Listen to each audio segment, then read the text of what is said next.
तो कहानी की शुरुआत में हम हारुकी नाम के एक टीचर को देखते हैं जिस स्कूल के प्रिंसिपल कह रहे थे कि मैं आपसे रिक्वेस्ट करना चाहूंगा कि आप इस स्कूल के लाइब्रेरी के इंचार्ज बन जाइए, क्योंकि मैंने सुना है कि आप जब इस स्कूल में स्टूडेंट थे तो आप लाइब्रेरी कमेटी में थे और आपने इतने सारे बुक्स पे लेबलिंग की थी और फिर सबको अच्छे से अरेंज भी किया था। इस पे हारुकी कहता है पर वो तो 12 साल पहले की बात है, जिस पे प्रिंसिपल कहते हैं कि हाँ हमें पता है, लेकिन मुझे आप पर पूरा भरोसा है कि आप अभी भी कर लेंगे। वैसे लाइब्रेरी कमेटी से कोई इस काम में आपकी मदद जरूर करेगा। इसके बाद हारुकी लाइब्रेरी जाता है, मगर वो काफी परेशान था क्योंकि इस लाइब्रेरी से हारुकी की पास्ट की कई यादें जुड़ी हुई थी। लाइब्रेरी में जाने के बाद हारुकी लाइब्रेरी कमेटी के मेंबर से मिलता है। वो भी हारुकी से पूछते हैं कि मैंने सुना है आपने ही सारी लाइब्रेरी को अरेंज किया था, जिस पे हारुकी कहता है पर मैंने ये काम अकेले नहीं किया था, इस काम में मेरा साथ एक अनोइंग हेल्पर ने दिया था। और तभी यहीं से स्टोरी 12 साल पहले शिफ्ट हो जाती है, यानी कि हमें 12 साल पहले का सीन दिखाया जाता है। लाइब्रेरी में हारुकी को सकुरा नाम की उसकी एक फ्रेंड कह रही थी कि मैं तुम्हारे पैनक्रियास खाना चाहती हूँ। ये सुनकर हारुकी चौंक जाता है और कहता है कि क्या तुम मेरे पैनक्रियास खाना चाहती हो, लेकिन क्यों, तुम अचानक से आदमखोर कैसे हो गई। जिस पे सकुरा हंसते हुए कहती है मैंने कल टीवी में देखा था कि पुराने जमाने में अगर किसी इंसान का कोई बॉडी पार्ट खराब हो जाता था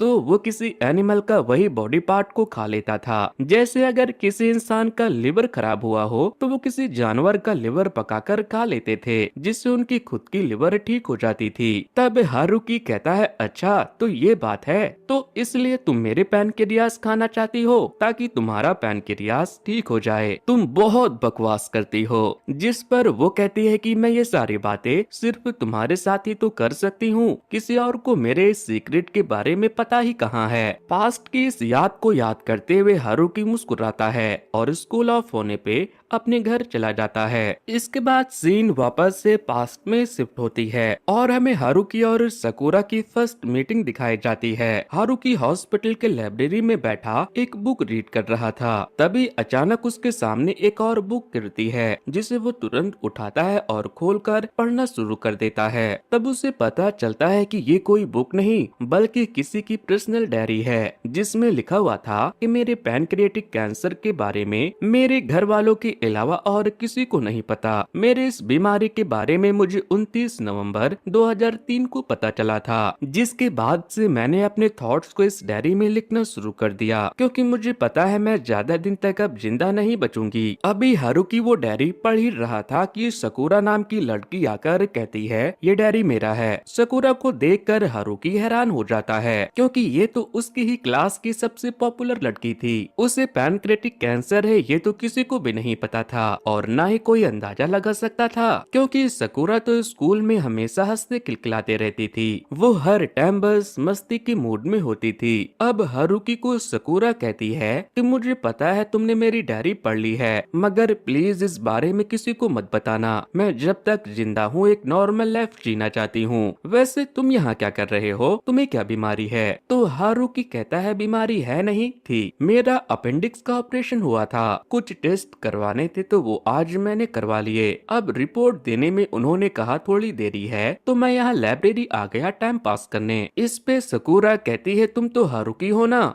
मेरे क्लासमेट। हारुकी कहता है तुम्हें मेरा नाम कैसे पता, मैं तो बस एक नॉर्मल सा स्टूडेंट हूँ, कोई मुझसे बात तक नहीं करता। तब सकुरा कहती है कोई नहीं, मैं सबको नोटिस करती हूँ। प्रेजेंट में ये सारी बातें हारुका अपने हेल्पर को बताते हुए कहता है बस उसी दिन से मेरी बर्बादी शुरू हो गई। मैं एक इंट्रोवर्ट सा लड़का था, जल्दी किसी से बातचीत भी नहीं करता था, मगर सकुरा की वजह से मैं लैमलाइट में आने लगा। इसके बाद सीन वापस से पास्ट में शिफ्ट होती है। स्कूल की छुट्टी के बाद सकुरा सबके सामने हारुकी को बाय करती है और अगले ही दिन वो हारुकी की देखा देखी लाइब्रेरी की कैंडिडेट मेंबर बन जाती है, जिसके बाद स्कूल अथॉरिटी हारुकी और सकुरा को ही पूरे लाइब्रेरी को ऑर्गेनाइज करने का जिम्मा सौंप देती है। मगर सकुरा को अपने आसपास मंडराते हुए देखकर हारुकी कहता है, तुम्हें मुझ पर नजर रखने की जरूरत नहीं है, मैं तुम्हारे सीक्रेट के बारे में किसी को नहीं बताऊंगा। जिस पर सकुरा कहती है कि ऐसी कोई बात नहीं, मुझे तो ये काम इंटरेस्टिंग लगा इसलिए मैं इसमें इन्वॉल्व हुई। तब हारुकी नोटिस करता है कि सकुरा तो बुक्स में गलत नंबरिंग दे रही है। जब वो उसे टोकता है तो वो कहती है कि ये तो मैंने जानबूझकर कर दिया ताकि रीडर को सरप्राइज मिले।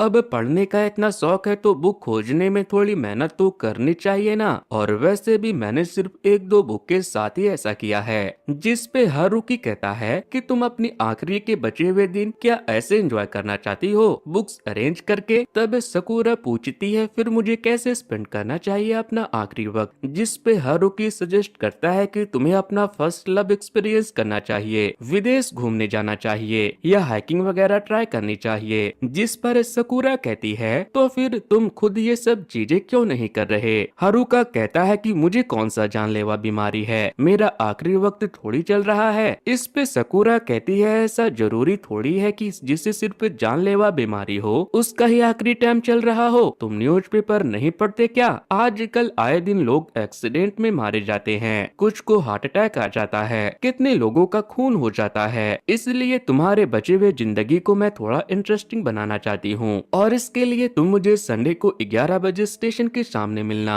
इसके बाद सीन संडे को 11 बजे शिफ्ट होती है। हारुकी स्टेशन के बाहर सकुरा का इंतजार कर रहा था। कुछ देर में सकुरा आकर कहती है कि आज हम ऑर्गन मीट्स ट्राई करने चलेंगे, मुझे तो पैनकेरियास ही खाने हैं। इसके बाद जब ये दोनों उस रेस्टोरेंट में जाते हैं तो सकुरा कहती है कि हम यहाँ आए हैं ये बात किसी को मत बताना, क्योंकि इस रेस्टोरेंट में आने का आइडिया मेरी बेस्ट फ्रेंड कयोको का था। अगर उसे पता चलेगा कि मैं उसके साथ नहीं बल्कि तुम्हारे साथ आई हूँ तो वो मुझे मार ही डालेगी। तुम्हें पता है गर्ल बेस्ट फ्रेंड बॉयफ्रेंड से भी ज्यादा पॉजिटिव होती है। इसके बाद सकुरा जोर जोर से पूछने लगती है कि तुम्हारी कोई गर्लफ्रेंड नहीं है क्या, तुम हमेशा से सिंगल हो। तब हारुकी को मजबूरी में बताना पड़ता है कि एक लड़की थी जिसे मैं पसंद करता था, मगर इससे पहले कि मैं अपनी फीलिंग उसे बता पाता उस लड़की को किसी और हैंडसम लड़के ने अपनी गर्लफ्रेंड बना लिया। इसके बाद सकुरा बताती है कि मेरा तो एक बॉयफ्रेंड था पर अब हमारा ब्रेकअप हो चुका है। फिर सीन रात में शिफ्ट होती है। हारुकी अपने घर पे सकुरा की दी हुई बुक रीड कर रहा था, तभी उसे सकुरा का मैसेज आता है। वो बताती है कि मुझे तुम्हारे साथ आज टाइम स्पेंड करके बहुत अच्छा लगा,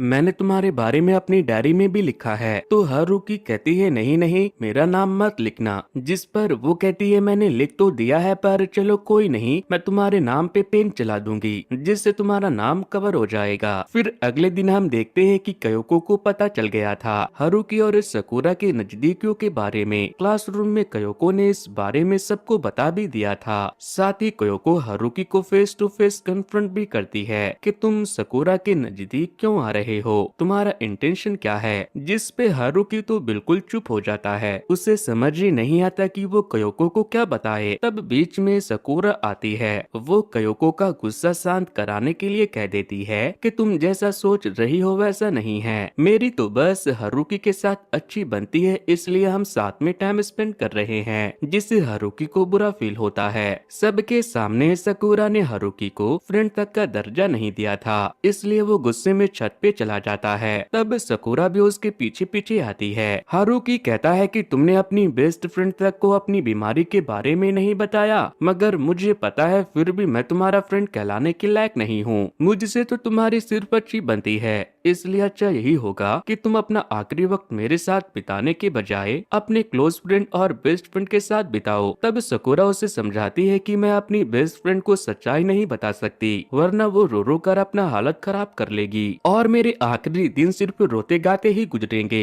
जो हम दोनों के लिए अच्छा नहीं होगा। तब हारुकी पूछता है क्या तुम सच में मर जाओगी, तो सकुरा बताती है हाँ मेरे पास अब सिर्फ 1 साल ही बचा है, जिससे हारुकी सैड हो जाता है। तो सकुरा कहती है उदास मत हो, हम सबको तो एक न एक दिन मरना ही है, मेरे केस में बस मुझे अपनी एक्सपायरी डेट पता है। इसके बाद सीन प्रेजेंट में शिफ्ट होती है जहां हारुको को कयोको और काजुहारू के शादी का इनविटेशन कार्ड रिसीव होता है। कयोको अपने स्कूल फ्रेंड से ही शादी कर रही थी। उसने हारुको से पूछा भी था कि क्या तुम मेरे शादी में शामिल होना चाहोगे, मगर हारुको उस फॉर्म को फिल करके भेजता ही नहीं है। बेसिकली उसे शादी में कोई इंटरेस्ट ही नहीं था क्योंकि हारुकी उसकी कोयोको से कभी बनी ही नहीं थी। फिर स्टोरी वापस से पास्ट में शिफ्ट होती है। हॉलीडे के दिन सकुरा हारुकी को ट्रेन से लेकर कहीं जा रही थी, मगर वो कहाँ जा रही थी वो उसे ये भी नहीं बता रही थी, जिससे हारुकी परेशान हो रहा था। तब सकुरा कहती है कि सफर का मजा लो ना, मंजिल के बारे में उतना मत सोचो। अच्छा ये सब छोड़ो, तुम्हें पता है मैं अपने पेरेंट को झूठ बोलकर आई हूँ कि मैं कयोको के साथ ओवरनाइट ट्रिप पे जा रही हूँ। मैंने फर्स्ट टाइम अपने पेरेंट से झूठ कहा है। फिर हारुको को वो अपनी डायरी में बकेट लिस्ट दिखाते हुए कहती है कि मरने से पहले मैं ये सारी चीजें करना चाहती हूँ। फिर नेक्स्ट स्टेशन पे उतरने के बाद सकुरा एक बुलेट ट्रेन पकड़ती है, जिसके बाद ये दोनों खुशू नाम की जगह पे पहुंच जाते हैं, जहां दोनों साथ में अलग अलग जगहों पे घूमते हैं और अलग अलग टाइप का फूड ट्राई करते हैं। फिर रात में सकुरा एक लग्जरी होटल में रूम बुक करती है। दरअसल वो मरने से पहले अपनी सारी सेविंग को अपने ऊपर खर्च करना चाहती थी। इतने मस्त से रूम में आकर सकुरा को काफी एक्साइटमेंट हो रही थी, मगर हारुकी को गिल्टी फील हो रहा था कि वो एक लड़की के पैसों पे इतने अच्छे रूम में स्टे कर रहा है। तभी सकुरा नहाने के लिए वॉशरूम में जाती है और कहती है मैं अपना फेस वॉश अपने बैग में ही भूल गई, क्या तुम मुझे फेस वॉश ला कर दे दोगे? जिसके बाद हारुकी आग बंद करके वॉशरूम में एंटर करता है और जल्दी से उसका वॉशरूम पाउच देकर भाग आता है और कहता है कि पाउच में से खुद से ही निकाल लो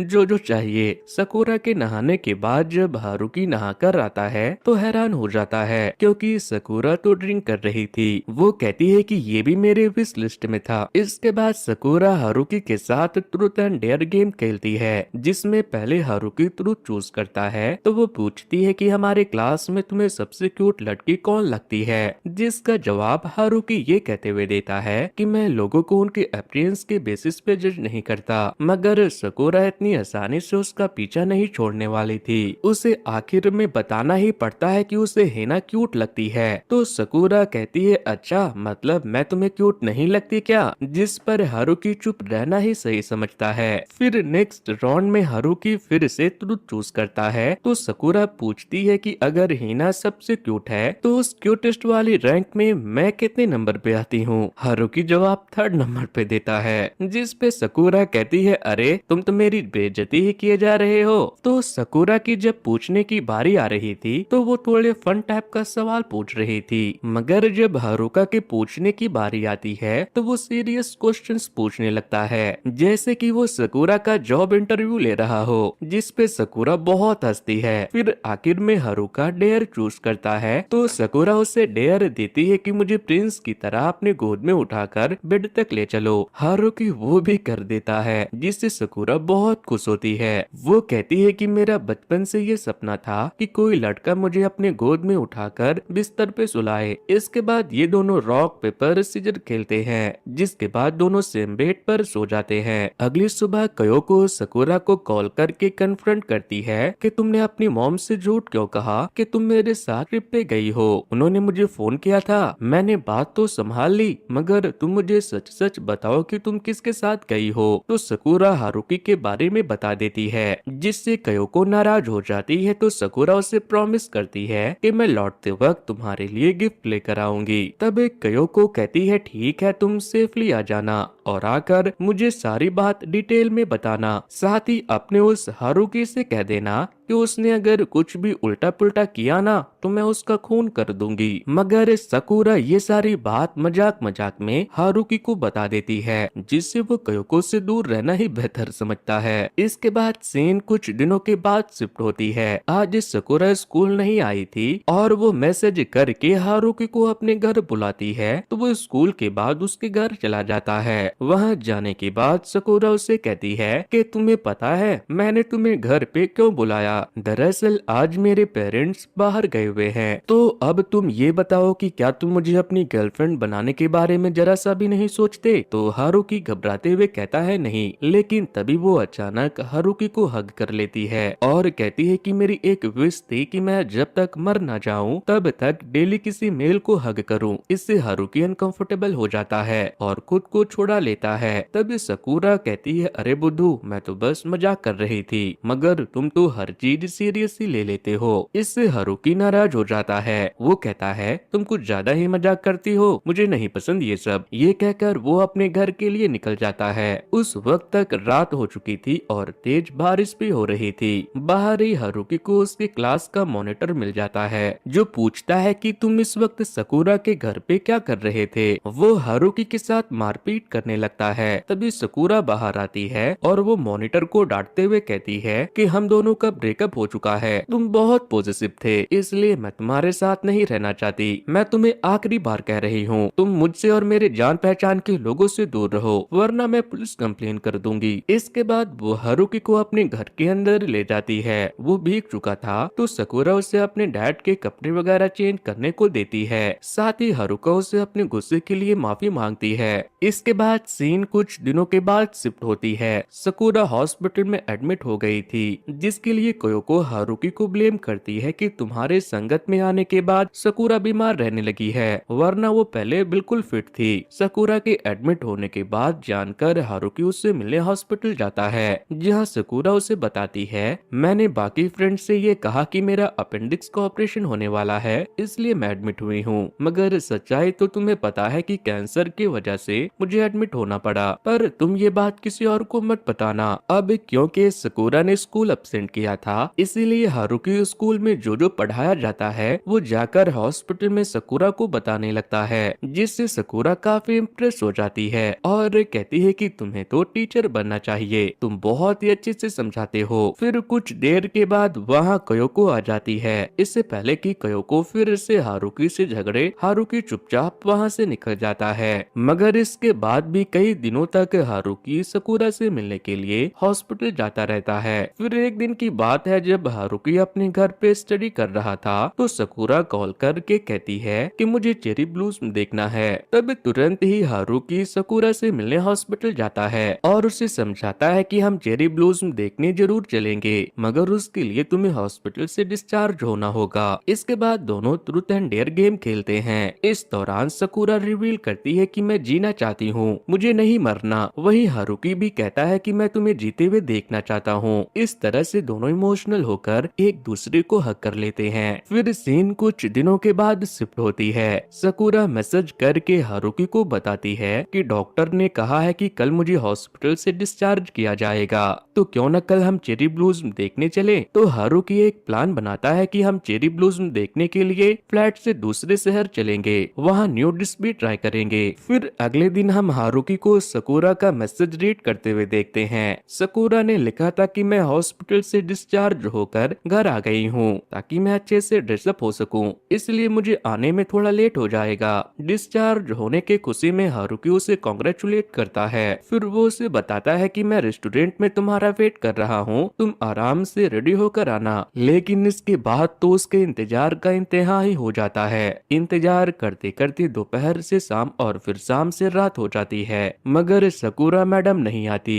फिर उसे न्यूज से पता चलता है कि 2 बजे के आसपास सैड वॉक पे सकुरा नाम के हाई स्कूल स्टूडेंट को किसी ने नाइफ से स्टैब करके मार दिया। जब एक लेडी की नजर उस पे पड़ी तो उसने पुलिस को इन्फॉर्म किया। विक्टिम को हॉस्पिटल लेकर जाया गया, मगर तब तक उसकी मौत हो चुकी थी। फिर पुलिस ने आसपास के सीसीटीवी को चेक किया तो पता चला कि एक पागल आदमी ने सकुरा को स्टैब किया था, जिसे फिर से अरेस्ट कर लिया गया। ये खबर सुनते ही हारुका के पैरों के तले जमीन खिसक जाती है। वो सोचता है मैंने तो सोचा था कि सकुरा हॉस्पिटल से डिस्चार्ज हो गई है तो उसकी तबीयत अब पहले से बेहतर होगी, हम ट्रिप पे जाएंगे और साथ में मोमेंट चेस करेंगे। मगर अचानक से ये क्या हो गया, ऐसा तो मैंने अपने बुरे सपने में भी नहीं सोचा था। सकुरा के मौत की खबर को डाइजेस्ट करने में हारुकी को 1 महीने का समय लगता है। इस 1 महीने में हारुकी पूरे दिन अपने कमरे में पड़ा रहता है। वो स्कूल भी नहीं जाता, बस अपने कमरे में बैठे बैठे सकुरा के साथ बिताए गए पलों को मिस करता रहता है। सकुरा की बातें जो उससे पहले नॉन स्टॉप बकबक लगा करती थी, अब वो उन्हीं बातों को सुनने को तरस गया था। फिर 1 महीने के बाद हारुकी हिम्मत करके सकुरा के घर जाता है, उसकी फोटो के सामने प्रे करता है और फिर सकुरा की मॉम को बताता है कि मुझे सकुरा के बीमारी के बारे में पता था। सकुरा अपनी एक डायरी लिख रही थी, उसने मुझे कहा था कि मेरे मरने के बाद तुम मेरी डायरी पढ़ सकते हो, इसलिए क्या आप प्लीज मुझे उसकी वो डायरी दे सकती हो। तब सकुरा की मॉम कहती है अच्छा तो वो तुम हो? सकूरा ने मुझे बताया था कि मैं अपनी जिंदगी के बाद अपनी ये डायरी किसी को सौंपना चाहती हूँ। उसे मैंने अपनी बीमारी के बारे में बताया है, मगर वो बहुत ही डरपोक है, इसलिए मुझे नहीं लगता कि वो मेरे फ्यूनरल पे भी आएगा। मगर मुझे पक्का यकीन है कि वो कभी न कभी इस डायरी को लेने जरूर आएगा। ये बताकर सकूरा की मॉम वो डायरी हारुकी के हवाले कर देती है, जिसके बाद हारुकी वो डायरी वहीं से पढ़ना शुरू करता है जहाँ पे सकूरा ने हारुकी के साथ अपनी फर्स्ट मीटिंग के बारे में लिखा था। उसमें सकूरा ने लिखा था कि जब मैंने अपनी डायरी किसी और के हाथ में देखा तो मैं काफी डर गई थी, मगर मैंने ऐसे प्रिटेंड किया जैसे मुझे फर्क नहीं पड़ता। तब जाकर हारुकी ने नॉर्मल बिहेव करना शुरू किया। सच्चाई तो ये है कि इस मीटिंग के पहले से मैं उसे नोटिस किया करती थी, क्योंकि हारुकी क्लासरूम में हमेशा बैठकर बुक रीड किया करता था। मैंने उसे कभी किसी के साथ उठते बैठते हंसी मजाक करते हुए नहीं देखा था। मैं उसे करीब से जानना चाहती थी और इसीलिए मैं लाइब्रेरी कमेटी मेंबर बन गई। उसके साथ बुक्स अरेंज करते करते हमने एक दूसरे के बारे में काफी कुछ जाना। इसके बाद मैंने अपनी बकेट लिस्ट पूरी की। एक लड़के के साथ मैं ट्रिप पे दूसरे शहर गई। हमने वहाँ की स्पेशल डिश ट्राई की, साथ में एक ही बेड पे सोए। ये सब काफी इंटरेस्टिंग था मेरे लिए, क्योंकि मेरे पास बाकी लोगों की तरह जीने के लिए एक लंबी जिंदगी नहीं थी, तो मुझे अपनी पसंद की चीजें इसी जिंदगी में करनी थी। मैं सबके सामने हमेशा हंसते खिलखिलाते रहती थी, मगर सच्चाई तो ये है कि मैं अकेले में बहुत रोती हूँ। मुझे भी बाकी लोगों की तरह जीना है। मैं इतनी जल्दी मरना नहीं चाहती, पर मेरे चाहने ना चाहने से क्या होता है। सकूरा की डायरी पढ़कर हारुकी और सकूरा की मॉम दोनों इमोशनल होकर बहुत रोते हैं। इसके बाद स्टोरी प्रेजेंट में शिफ्ट होती है, जहां हारुकी चेरी ब्लूज़म को देखते हुए सकूरा को मिस कर रहा था